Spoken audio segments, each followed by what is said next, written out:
Okay, the tools you're gonna need to do this. Of course, you're gonna need let's see, you're gonna need a soldering iron, which I've got here. You can use a soldering station if you're gonna do a lot of soldering. Get you a soldering station.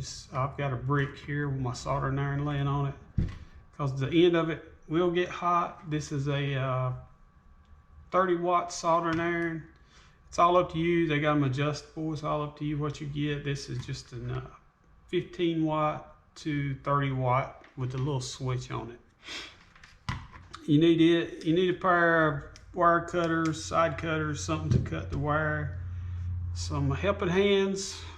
They make these in a bunch of different variations. I explain to you why you'll need this. And you need some good plugs, some good connectors, some good battery connectors. I bought these off Amazon. I can't remember how much. It wasn't that much. I think this is 10 sets, female and male. So the first thing you want to do is, when you're changing your connector or putting a new connector on, remember this. I mess up here too. Do not cut both leads at one time, because if you just go across it and cut both leads at one time, you're going to short this battery out. It's going to cause a spark, and it could kill a cell in the battery. But as soon as you do it, you're going to realize what you've done. Don't do it. Always one wire at a time. So just cut the negative, just like that. All right. Now just go ahead and get it cleaned up. Some loose wire there. Hold on one second. I got to get my my wire strippers out. Let me see. Okay, here's my wire strippers. These here, I've had these for a long time. This is a cheap set, but it's got different size wires. I'll show you how to do it, how to strip the wires. The cutter's on the end. Okay, now cut the other side. Like I said, don't cut them both at one time. Cut the other side. These wire cutters just dull. You know how they got dull? By cutting across the positive and negative at the same time is how they got dull. Okay, what you want to do now is just clean some of the non-conductive material off of the wire, and you can do it with these wire strippers. It tells different gauges, but you can kind of guess. If you don't know what gauge wire you're using, you can just stick it in there and kind of guess. You know, I usually go one size lower than what the wire actually is, and just pull the wire off just like that. That'll give you a nice little end there. It's kind of early in the morning, y'all. I just woke up. I got to do this before we go out and run our crawlers, so I'm trying to do the best I can and get a video in where y'all can save yourself a little bit of money. And like I said, I thought everybody knew how to do this, but I guess I'm wrong. Just a little bit of extra wire. I was soldering the other day, and I actually cut both leads at one time. And what it does, it creates little divots in your cutters and burns them up, and that's why these are not cutting that good. So I've got to replace these. Okay, we got our positive wire and negative wire. Just twist them together real good. That way you won't have no strands hanging out. All right, now get you a connector. I've got quite a few here. I'll just use one of these. Okay, get you a connector, and on your connector, a lot of times it'll say the positive and negative side. And of course, go ahead and put your sleeve on that goes back over your connector. Put it on the wire first. It don't matter which way on most of them. Just slide it on the wire.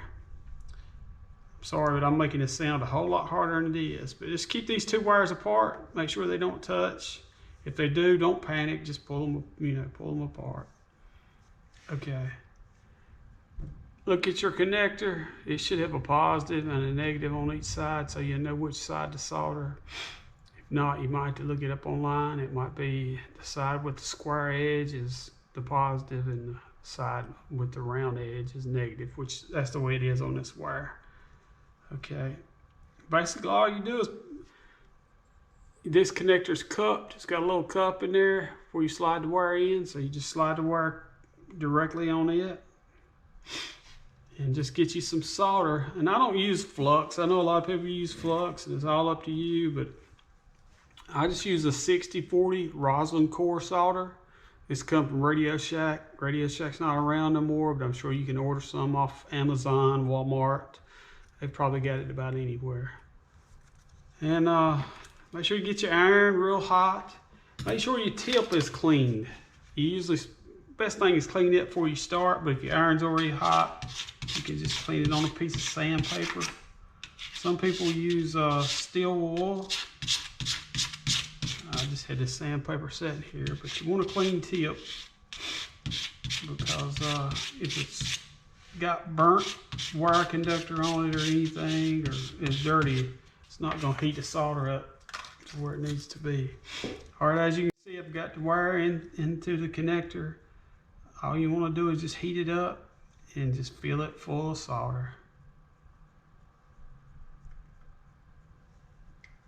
No, don't worry if you don't do this, correct first time. There's nothing to it.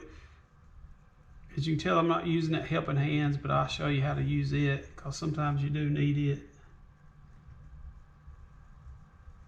What you want to do is just fill that hole in there on that connector full of solder. Just like that there.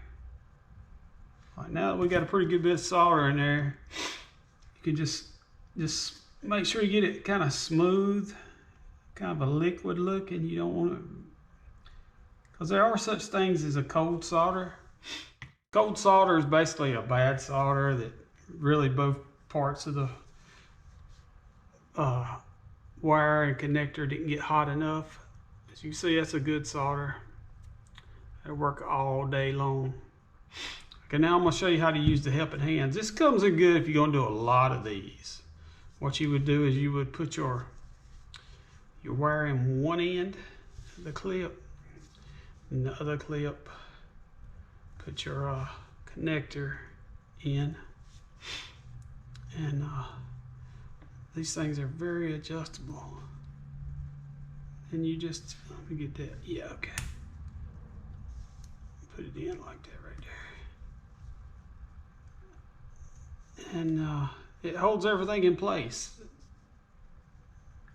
Makes it real easy to solder, and the more of these you do, the easier it is.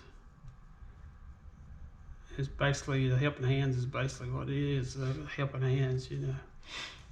But they make these in a bunch of different, they make them with like 4 arms on them, so if you solder, doing a lot of complex soldering, will help you.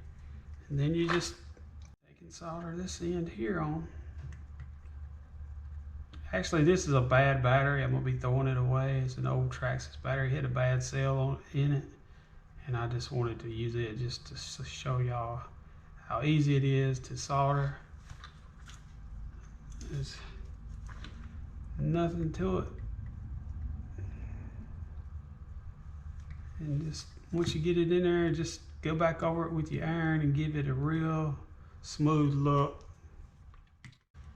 and wait for it to cool down, which, you know, could be a few minutes. I'm gonna go ahead and put this on here just to end this video, show you the purpose, and slide this back on it and pop it into place, and there you go, brand new connected xt90 to a battery. And that's about it. Unplug your iron, let it cool down before you wrap the cord around it. Put your stuff up.